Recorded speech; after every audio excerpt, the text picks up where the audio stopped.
Yeah, I think it's okay like that. Hi everyone, so I'm Amandine and today I'm going to introduce you my presentation. So actually I worked on this throughout my third year of studies and it's something that's very important to me, so I hope you guys will enjoy it as much as I enjoyed presenting it many times. Is that big? Yeah, that's fine. Okay, so the title of it is From France to Britain, A Journey Between Laïcité and Secularism, and as Rebecca said, I will be exploring my identity as a Muslim woman in both Western societies, France and Britain. So that's not, yeah.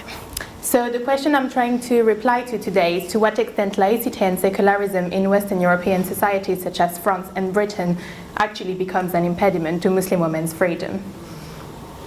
So you must wonder why France and Britain and not Germany and Spain or whatever else. So I've decided to sort of look at my personal journey. So I'm looking at a methodology that's called auto-ethnography, and that actually sort of allow you to use your personal experience and your personal journey as a credible research source, as long as you analyze it and you obviously sort of analyze it quite deeply and sort of try to understand what it means to you and to the question you're trying to answer. So France, well, I'm French. I was born in France, raised in France. I left France when I was 18 and I came here to the UK, to England, to London to study. Well, at first I sort of came just because I wanted to learn English really, and then I ended up staying because I really enjoyed it here. So that's the reason why I've decided to sort of compare both, because I think I have a good knowledge now of what's happening in France and what's happening here, and I think it's sort of, that was the fairer way I could go into my question. So I divided my research in different parts, and the first one is religious symbolism in France and Britain. And straight away you notice that there is quite a difference in the way France and England are sort of, you know, in their history and everything. So we can see that France was always based on secular laws. So from 1886 up to 2010, we have had many bills passing about religious issues and religious symbolism in general. So the first one was in 1886, priests being no longer allowed to teach. And then there has been many other laws up until 2004, which was, I think, sort of the start of that laïcité issue, when they started to say, okay, you cannot have religious symbolism in schools. And then it went on up to 2010, when there has been a burqa ban, and then since then they didn't really pass any other bills, but there has been many polemics around that topic. Britain is a little bit different. So the first thing that I've sort of looked into when I was researching is, you know, is there still a link between, you know, any sort of important figure and religion? Is there like a true separation of the state and, you know, England as a country? And what I've noticed is that the Queen was still called Supreme Head of the Church of England. So really, even though Britain might be secular on some things, it is really not, because she still has that title, which I think is quite interesting. And then I've noticed, as per my own experience, that religious symbolism and practice was kind of allowed in the public sphere. Never had an issue finding a job, going to school. No one really ever asked me a question about why I was covering up. Then there has been an attempt from Philip Hollobone, who tried to propose a burqa ban to copy France's example, and it didn't work. That was in 2010 as well, and it was quickly rejected. And then I sort of looked at more sort of scholars and people that were writing about Britain being secular or not.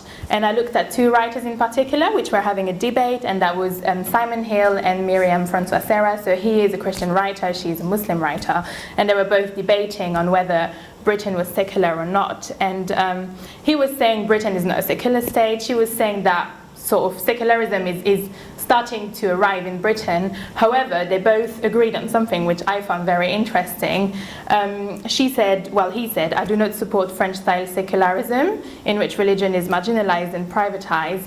And she said that there is a reactionary secularism found in France. So that's what I called laïcité in my title, because there's not really a way to call it in English, so I had to leave it in French, because that's really, that French-style secularism, that's what's called laïcité from them too. So they don't agree on what's happening in Britain, but they agree that France has a bit of an issue with this.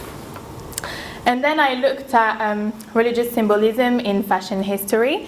So because I'm, doing this, conducting my research in an auto-ethnographical way, I sort of wanted to look at my personal archives, what I could find, to sort of justify that things were different and have evolved into, like something completely, like throughout in 50 years, the meaning of the headscarf has completely changed. So here you can see my two great-grandmas. The left picture was taken in 1962, the other one in 1948. I might be sort of covering it, but anyways. And so I'm from a Christian background. I wasn't born a Muslim. I decided to become a Muslim when I was 16. And I was always very interested in the way they used to dress, because they were wearing the headscarf and they were covering up. And that was never a problem. They wanted to be modest because that's what they were taught, and that's how they thought that was the best way for them to sort of follow their belief and practice their faith.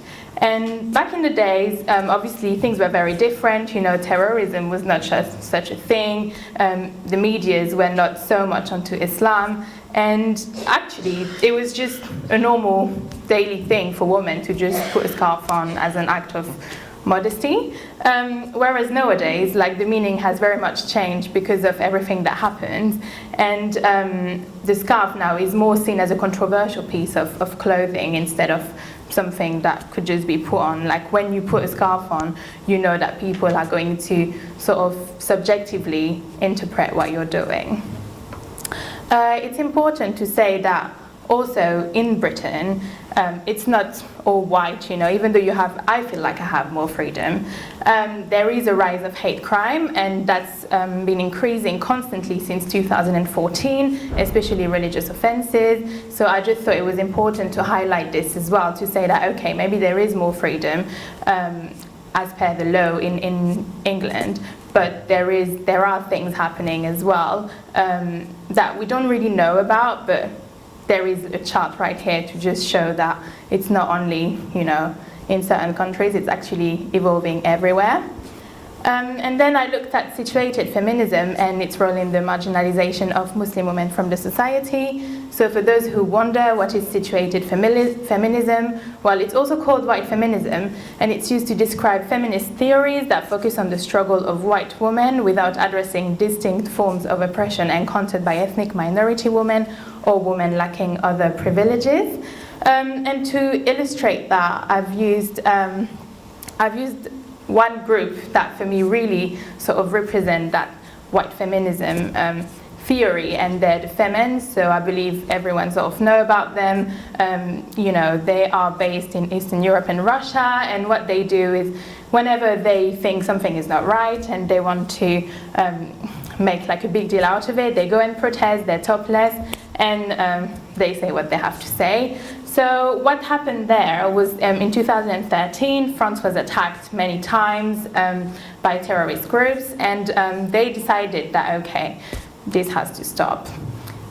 Maybe that's what they were thinking. And they decided to sort of go and protest in front of the big mosque of Paris, obviously topless as usual, with very lovely writing on their breasts. And I feel like they kind of, I don't know what happened to them on that day, but really that was the wrong fight that they did, because so as you can see, they're burning like very important flags with like Muslim writing that is important to Muslim women, and on the other hand, what they say is that you should like free yourself, like it's that's terrible to be a Muslim woman, like you should just like go all out, and like why are you covering up anyway, like your morals, no one's respecting them. That's really what she's writing on her breast. And I find that a bit ridiculous, because you're here and you're protesting, and you pretend to be here for us, and you protest for women, but at the end of the day, really, you don't have any respect for the woman you're protesting for. And I think this illustrates it really well.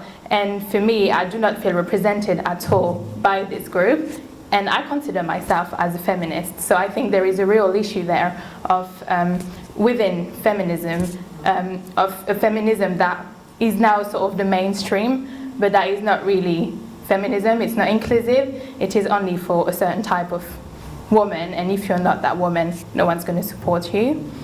there has been a little sort of, on Facebook, Muslim women from the UK actually found that a bit ridiculous, sort of decided to in a pacific way say that they were not happy about it. And I just really like what's written on these photos. So one says, "Nudity does not liberate me and I do not need saving." And I just find that great, because that's true. A lot of people, a lot of women in this group thinks that you need to liberate the Muslim woman from her headscarf, and that you need to liberate her from that, patriarchy, that's like these men that are forcing her to do things. But really, I think she says it all, you don't necessarily need to be nude to be free, and you don't need to be covered to be free, but you should just be whoever you want to be, right? And I think there is really an issue there where the scarf has become sort of like this oppressive cloth. Well, that's what people think, whereas this is not why we wear it. We wear it because we're happy to wear it, but no one really asks us our opinion. So I thought it was important to say that. And sort of the last part is about Islam and feminism, because a lot of people think it's incompatible. You can't be Muslim, you can't be wearing a headscarf, and you can't be a feminist. Well, that's what people want to tell you. However, reading different scholars, I've came across this very good paper from Moghadam, and he said actually Islamic feminism is used to describe the efforts of women operating in Muslim contexts, in non-Muslim contexts, to reclaim their religion, to undermine both Islamist patriarchal distortions and Western stereotypes of Islam as backwards and terroristic. And really, if you follow this, while every woman operating in a non-Muslim context, which is what I have been doing in France and here, but many other Muslim women are doing it every day, we are all representatives and ambassadors of this Islamic feminism that a lot of people don't want to hear about, but that does exists. And I think just the fact that you walk out and you wear a headscarf in a country where the mainstream is not to wear the headscarf, well, that really is you sort of saying, okay, that's what I want to do and that's how I'm happy. And I think that's an act of feminism, that you don't really do it voluntarily, but it is as per what is said on this code. And so in 2018 you have also a lot of social medias, bloggers and people from different part of the world that sort of, tell us their lifestyle and what they do. And we have seen an increase of Muslim women blogging and vlogging. One of the main examples is Dina Tokyo. So I think she was the first, one of the first very big sort of influencer that, was promoting herself as a Muslim influencer, and that did quite a lot for Muslim women as well in the world, and that she was always very outspoken about her ideas and her identity, and I think she's a great example. So as a matter of fact, she recently took off her headscarf, and the Muslim community was quite terrible to her. So it's not only an issue from non-Muslim people that sometimes can be a little bit, ignorant on the meaning of Islam and the headscarf and all of this, and I don't really want to try to understand. It's also within our community that we have a problem. We cannot agree with each other on what should be done, what shouldn't be done, and I think there is a lot of work to be done on our side as well. So this is really a two-side problem, from Muslim but also from non-Muslim. And I kind of wanted to finish off with this quote. So she's actually Nortaguri. She's American, so it's a bit out of topic, but I just really like her, so I kind of had to put a picture of her in there. And she was the first ever American news presenter that was just presenting the news with her headscarf, and she's been really great, doing a lot of work as well for women in general and for feminism. And she said, because she managed to pose in Playboy with her headscarf, which I think is a bit of a contrast, because when you open Playboy you're not expecting to see that, but she said that's my terms and conditions, take it or leave it, and I think they kind of enjoyed this, so they said okay, let's go for it. And she said something that I loved. She said, when something feels right in your heart or in your gut and you follow it and you don't know why, you soon find out the reason. That's faith. And I think really from her point of view, her faith has allowed her to do all these things, and her faith is not something that sort of kept her, in a little box, and it freed her, instead of oppressing her. And I think that's just a very important point. You know, you can be a Muslim woman in 2019, and you can be free, and you can be happy to wear the headscarf, and there is so much more to Muslim women than just a piece of cloth that you put on your head. So to conclude, I would say that obviously, you know, to what extent laïcité and secularism becomes an impediment to Muslim women's freedom, well, this is in cases where, you know, you are not allowed to do anything anymore because of your headscarf. And that's what's happening in France, and that's also why I left, because I knew I had no future. And I think the UK is doing a bit better with this now, which is great. But there is also issues within our community that needs to be solved about, you know, sort of supporting each other instead of trying to judge each other. And I think everyone should just be free of wearing and then doing what they want without always sort of having, you know, the impression of disturbing or not being allowed to do what we want. So yeah, that's all for me.